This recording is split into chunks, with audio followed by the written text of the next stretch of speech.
perfect combination. And that trifecta of high fiber carbs, optimal protein intake, and healthy fats is the basic backbone in nutrition principles that you need to follow, whether you're looking to eat healthier or whether you're losing weight. That's just the way the body was meant to consume food, for optimal health. Yeah, I am all about what you're saying, and I especially love my healthy fats. One of the things that I think always surprises people is when you talk to them about sugar. And I love in the book, you have the hidden sugar quiz. So you have which has the bigger effect on your blood sugar. It's so cute. It says answers, and in parentheses it says no peeking. So fun. A strawberry frosted cupcake or a small baked potato. So of course everyone's going to say, well, the strawberry frosted cupcake, but they both have the same sugar raising effect, which is amazing. And then you have a chocolate bar or a serving of mac and cheese, a sports drink or a small bowl of cornflakes, a bagel or a muffin. And it's interesting how people will think, well, it's a bran muffin, right? So it's got to be better than a white bagel. And, I mean, maybe there's... Yeah, people are really getting... So sugar has been in the news. It's been, documentaries have been made about the sugar industry lately. So people are getting that they have to cut back on sugar. But they're missing the point that all carbohydrates convert to sugar in your body. And if you overconsume carbohydrates, the quantity will raise your blood sugar too much. And the interesting thing, Lisa, is that our body is only built to circulate the equivalent of about 1 or 2 teaspoons of sugar at a time. And when you're eating a bagel or you're eating high carbohydrate foods, even if they're healthy choices like whole grains, overconsumption will convert to too much blood sugar, and that constant beating away at, forcing too much insulin to pull out that extra sugar because the body's going to work hard to remove that extra sugar from the bloodstream. You break down the blood sugar metabolism mechanism like a car. It just simply breaks down over time. And then you have prediabetes. And right now, according to the Journal of the American Medical Association, 52% of the American population is either pre-diabetic or diabetic, costing the economy trillions of dollars. So people have got to catch on. It's great that we're learning about, avoiding added sugars, but you really have to take the next step to say, okay, how many carbohydrates am I consuming, and what impact is that having on my blood sugar? That has to be part of the conversation right now. Oh, I completely agree. And here on Talk Healthy Today, it is. And I think it makes a difference to be educated and to, get out of the dominant paradigm of, watch out for cholesterol and fat is bad. And instead of watch out for, I can't believe hydrogenated, excuse me. I can't believe I forgot that word. Hydrogenated fat is bad. And, and especially now with, I think it was out recently, you were talking about the sugar in the news that, that there was the sugar, I don't know if it's the sugar industry, but they had a play in some studies in the 60s or the 50s or something. And it's very disturbing when where the hands are that don't belong, right? And then they sway. Or the American Heart Association knocking coconut oil when they're tied up with, the vegetable oil industry. It's really disheartening. Yes. And it does a disservice to the American population. They're stuck in that old paradigm about saturated fat, when the recent research has dispelled the myth about saturated fat. People who consume natural saturated fats, I'm not talking about the processed manufactured type, but natural saturated fat coming from meats or coconut oil or any of those sources, they have less saturated fat in the blood because, saturated fat, along with polyunsaturated and monounsaturated fats, are an essential nutrient. If you don't take it in your diet, the liver will produce a type of fat that's really not very healthy, and it'll raise this small, dense LDL particle that forms, atherosclerosis and plaque on your arteries. So having a pat of butter, I'm not saying unlimited. People say, oh, good, I can eat that, and then, they go overboard. No. You need a pat of butter, a tablespoon of coconut oil when you're cooking because it holds up to the heat better. Make sure you have avocados or olives or olive oil, and a balance of mono and some poly, because there is some health benefits to poly, although Americans are overexposed to vegetable oils. So, we need to really pay more attention to mono and some saturated fats with curtailing our exposure to polyunsaturated fats. Soluble vitamins in the vegan sources. You need vitamin A, vitamin E, vitamin K, and you will not absorb those fat-soluble vitamins if you don't have enough fat in the diet. So you're starving your body in too many ways. You're not absorbing the fat-soluble vitamins, you're not getting enough fat, and then there you go. The liver will produce a type of fat that causes plaque on the arteries, and that's what you want to avoid. And as long vegans, plant-based diets are all the rage nowadays, that's fine.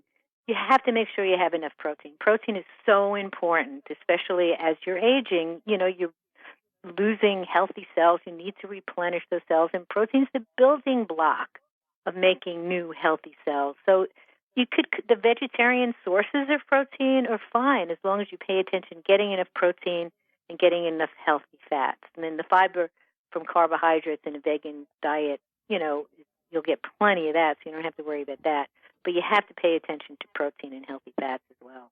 Yeah, that is so important. Well, let's jump into this fantastic book. And by the way, I love the way it's laid out. I love the photographs. It's super easy to read. It's enjoyable to read. Let's talk about this. How do we go from, especially if we're on the standard American diet, how do we go from that to Atkins? And again, with the book, Eat Right, Not Less, has so many great suggestions. So I highly encourage everyone to get it. But give us some tips and pointers and mention some of those hacks that you alluded to earlier. Yeah. I mean, we all start off the year after being bloated from holiday eating, I'm going to eat less and I'm going to make better choices. And then it sets up a whole vicious cycle because then you get hungry all the time.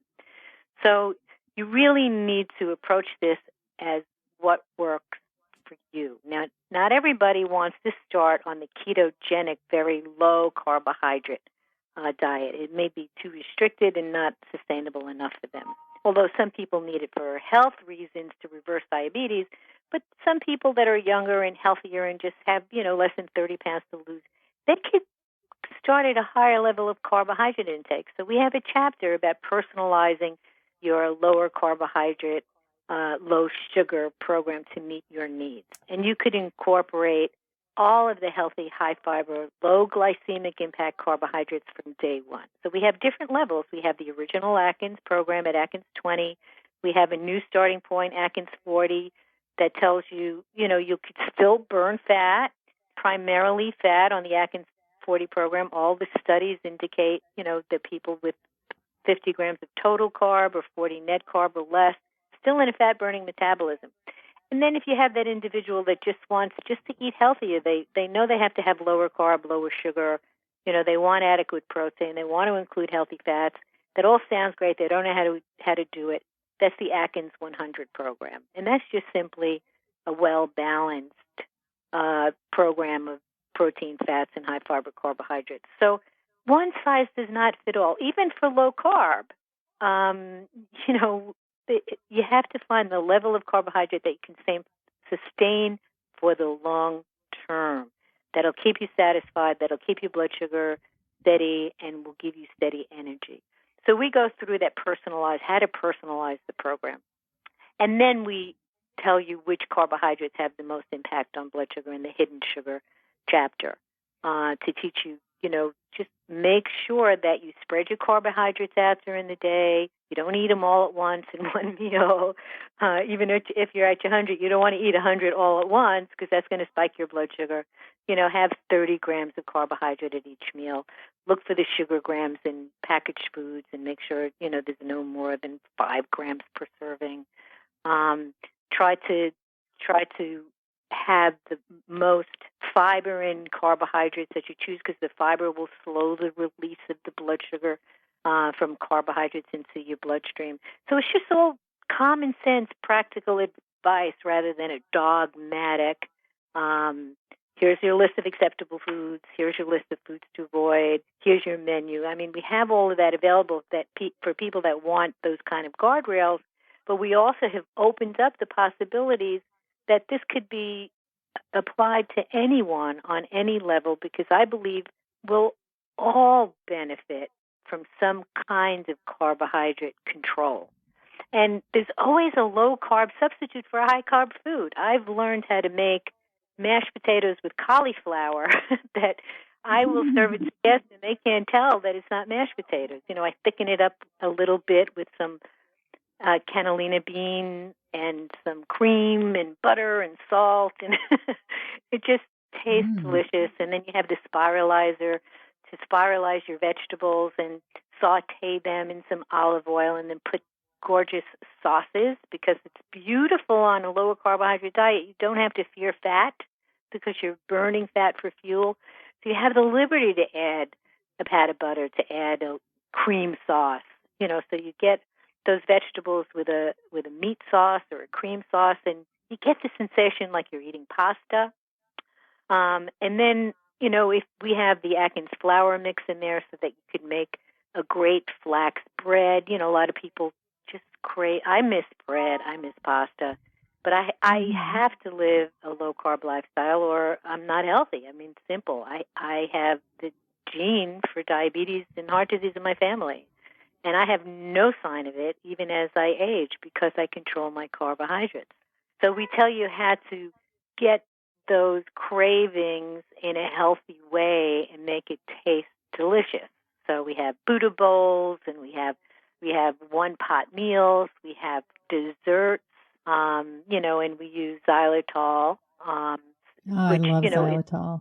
It's expensive to put in packaged foods like bars and shakes, but when you're cooking at home, you have the liberty to be able to use that, and it has health benefits as well as that gives you that sweet sensation. So it's comforting to know that if you take the time and you prepare the food, you can satisfy any food sensation that you want, or taste that you miss, or there's a way to do it to make it a lifestyle, and that's what you. Thank you so much. This is how I perceived it. This is how I made it work in my life, and people really need to know that it's about good health, and it's about lifestyle, and it's not a diet like a bus ride you get on and off of. It has to be something that you incorporate into your life that you can sustain for the long run. Excuse me, because we get into that. The bus ride analogy, I love that. I'm going to have to use that, but I'll credit you. Okay. Yeah, because you won't miss anything with, we have crepes, we have breads, we have zucchini chips, if you like the sweet, salty, crispy things. This can't be bored if you eat this way. You don't have to have a steak every night and bacon every morning. There's great breakfast choices. Like, one of the biggest complaints about people on low carb is that they get sick of eggs in the morning. We have, granola recipe in here, and, Greek yogurt that's high in protein and low in carbs. You just, sliver almonds and some berries in there, and that's a great breakfast. So, we have a whole chapter on how you get breakfast to be more exciting, and you just can't get bored if you do it right. Well, the interesting thing, too, is when people say, oh, well, that Greek yogurt is too sour. Well, just put a little xylitol in it. I do that for my daughter. I'll buy her unsweetened coconut milk beverage, unsweetened almond milk beverage, and I'll just mix in a little xylitol, and she loves it. Instead of, if you buy the regular kind, it's got a truckload of sugar in it. Yeah, and the sugar eats up all the friendly bacteria, so you're not getting all the prebiotics that you would get if you could just get plain yogurt and sweeten it up yourself right before you eat it, with some xylitol and some berries and some, nuts, slivered nuts.